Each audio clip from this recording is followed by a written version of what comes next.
Hello and welcome to On Location, the real estate podcast brought to you by the Brown Real Estate Group, where we talk about location as it relates to real estate. I'm Rob Laub, your host, and Melody has the episode off, but she'll be back next time. Despite her absence, I wanted to take a minute to share some perspectives on the hot topic of inflation. Now, it's been a while since our last episode, and during that time, the Brown Real Estate Group has helped people buy and sell around $50 million worth of real estate. And while that keeps us busy, it's an important time to take a break and talk about how real estate can play a role in hedging against inflation. Inflation has been everywhere in the news lately, and if you've been to the grocery store or the gas station or just about anywhere, you'll see prices have increased. And this is really the definition of inflation. As defined by the Oxford Dictionary, inflation is a general increase in prices and a fall in the purchasing value of money. By hedging against inflation, we're trying to limit the impact of or help offset some of this negative aspect of inflation. The effects of inflation, or the change over time for the price of a basket of goods and services, is measured by the U.S. Bureau of Labor Statistics, and this is published in the CPI, or Consumer Price Index. Over the 12-month period that ended last month, February 2022, that change was an increase of 7.9%. Now, current events have had a big impact on food and energy costs, and there's been a lot of discussion about these prices being temporary increases. Well, even after removing those more volatile items, we see core inflation has risen 6.4%. over that 12-month period. This is the highest level since August 1982. Now, without getting too deep into economics, low and stable inflation is considered to be good for the economy. And as a general rule, the Federal Reserve aims for around 2% rate of inflation each year. They control or attempt to control this with their monetary policy. This current rise in inflation is a bit above what they would consider desirable.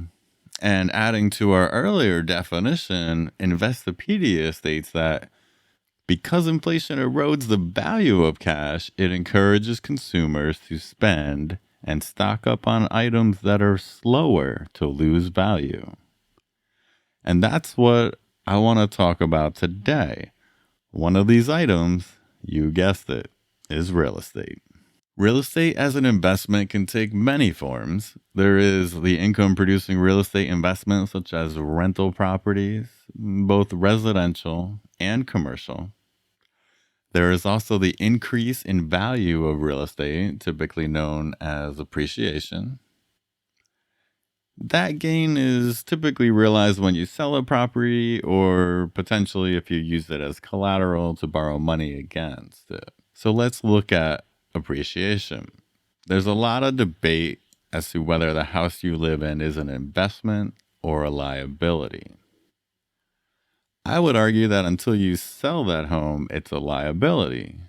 After all, you're paying for a place to live. Not necessarily a bad thing. You pay taxes, you may have a mortgage payment to go with it. So in terms of your income, it's a liability. It is money going out and not money coming in.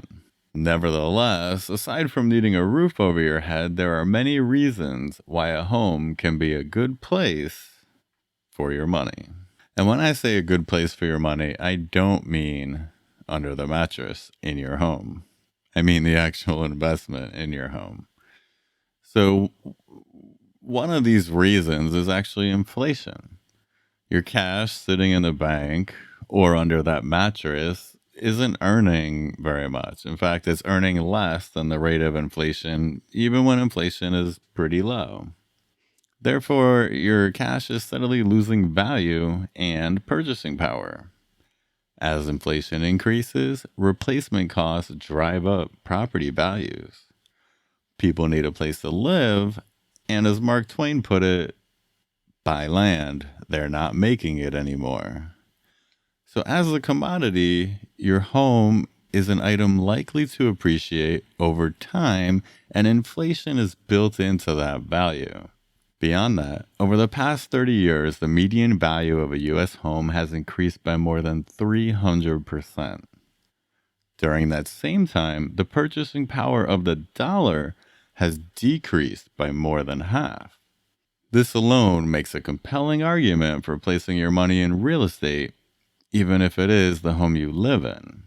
Now, of course, when we talk about real estate and investing, people often think of an income producing property. That could be a commercial space, such as a retail store, strip mall, or storage center, and that could be an apartment building. So, how does this form of property ownership hedge against inflation? I'd like to take a minute to talk about commercial and residential real estate leasing as it pertains to inflation. Something that we're all likely familiar with is residential real estate leasing. When we talk about residential real estate, we talk about the property that people live in, aka someone's home. At one time or another, you likely have rented an apartment to live in. And if so, you'll be familiar with the typical 1-year lease term. The lease will describe who pays for what, with the tenant often paying for utilities such as gas and electric, garbage pickup, water consumption, etc. The property owner or landlord is typically responsible for the maintenance and upkeep of the property. Now, you might say, if the cost of plywood is going up and everything's getting more expensive, why do I want to be a landlord and pay for all these repairs? How am I going to make money? And for the scope of this discussion, how am I going to hedge against inflation? Well, this comes down to the lease term, which for residential housing is typically 1 year in length. If you've rented before, you may have noticed that there is often a rental price increase when you renew your lease.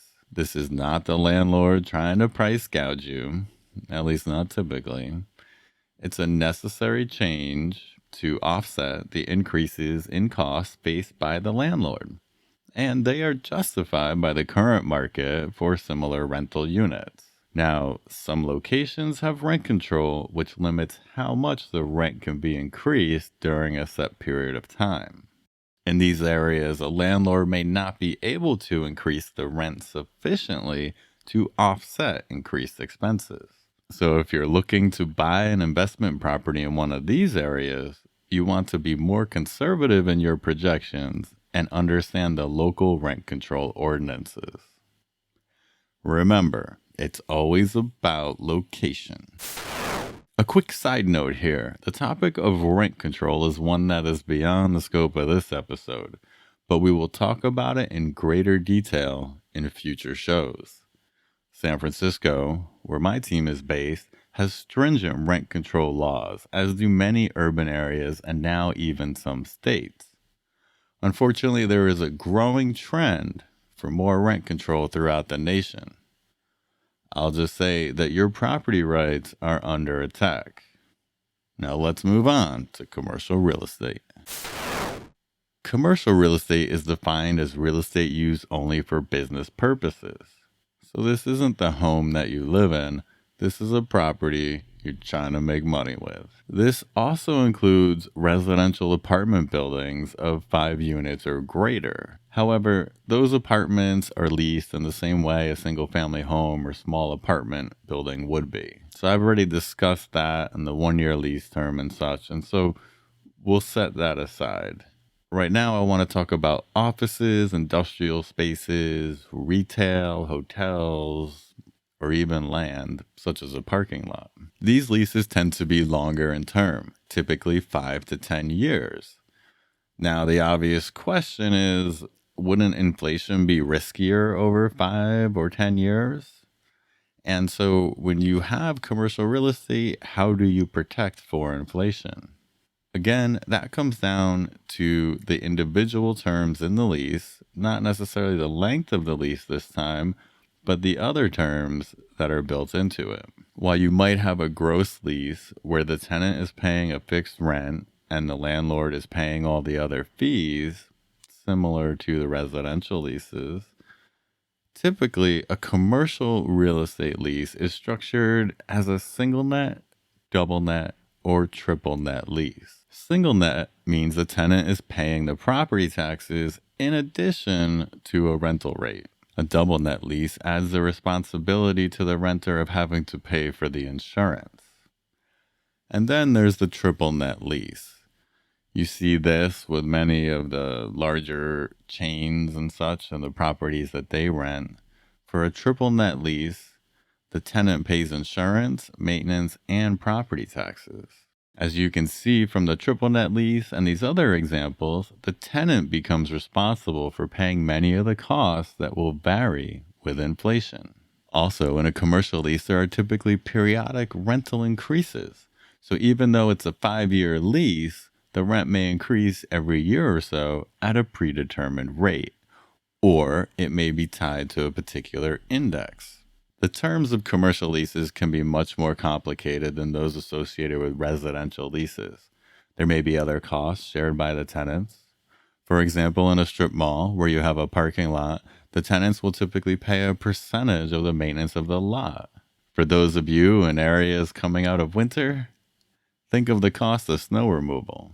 With stores and retail, there can also be a form of profit sharing in which the rent is linked to the income of the shop.